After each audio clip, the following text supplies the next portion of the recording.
తెలుగు లోగిళ్లలో సంక్రాంతి శోభ కనిపిస్తోంది. ఆంధ్రప్రదేశ్తో పాటు అన్ని తెలుగు రాష్ట్రాల్లో మరి భారతదేశంలో సంప్రదాయ పండగ హుషారుగా సాగుతోంది. సాంస్కృతిక కార్యక్రమాల జోరు, కోడి పందాల హోరు కనిపిస్తోంది. ఎద్దుల పందాలు, పొట్టేళ్ల పోటీలు వంటివి కూడా నిర్వహిస్తున్నారు. కోనసీమలోని ఆత్రేయపురం మండలం లొల్లలాకుల వద్ద పడవ పందాలు జోష్ నింపాయి. పెద్ద సంఖ్యలో జనం హాజరయ్యారు. వివిధ జిల్లాలకు చెందిన బృందాలు పోటీ పడ్డాయి. కేరళ తరహాలో ఈ పోటీలను నిర్వహించారు. కొబ్బరి తోటలు, గోదావరి కాలువల మధ్య ఆద్యంతం ఆసక్తిగా సాగాయి. కోడి పందాలు ఊపందుకున్నాయి. 3 రోజుల పండుగలో తొలినాడే 300 కోట్లకు పైనే చేతులు మారినట్లు అంచనాలున్నాయి. ఈసారి పందాలు జోరుగా సాగుతున్నాయి.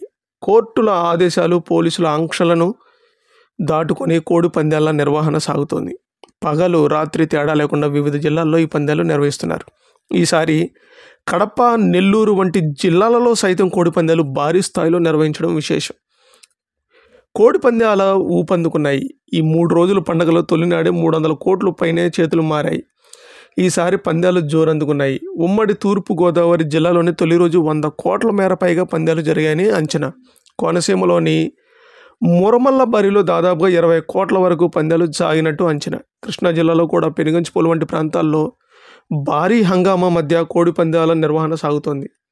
పశ్చిమ గోదావరి జిల్లా భీమవరం ప్రాంతాల్లోనూ 100 కోట్ల పందాలు నడుస్తున్నాయి. దాంతో ఈసారి సంక్రాంతి 3 రోజుల్లోనే 1000 కోట్ల వరకు పందాలు సాగడం ఖాయంగా కనిపిస్తోంది. పందాలకు తోడుగా ఈసారి పొలాలు, వాహనాలు కూడా పందాలు కాస్తున్న తీరు విశేషంగా మారింది.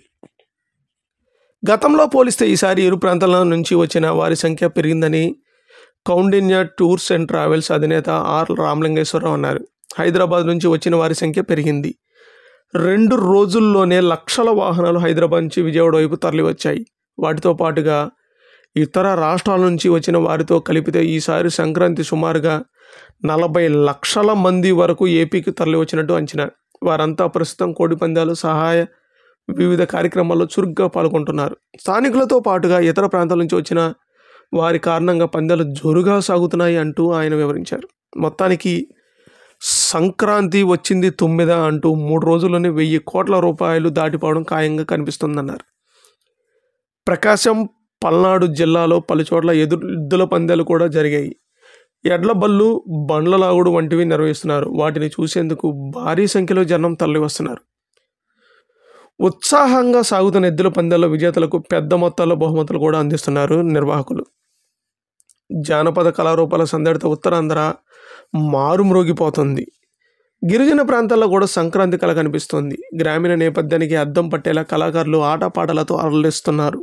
రాయలసీమలోని వివిధ ప్రాంతాల్లో సంక్రాంతి సందడి ప్రస్ఫుటంగా కనిపిస్తోంది.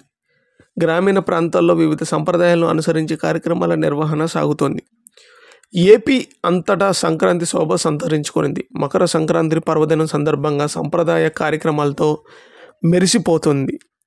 మీరు మీ ఉన్న ప్రదేశాల్లో ఏ ఏరియాలో సంక్రాంతి సంబరాలు ఎంత ఉత్సాహంగా జరిగినాయో మాకు కోళ్ల పందాలు, ఎద్దుల పందాల గురించి కామెంట్ రూపంలో తెలియజేయండి. మరియు ఇలాంటి మరిన్ని లేటెస్ట్ అప్డేట్స్ కోసం మీరు మా ఛానల్ తప్పకుండా లైక్ చేయండి, కామెంట్ చేయండి, షేర్ చేయండి, సబ్స్క్రైబ్ చేసుకోండి.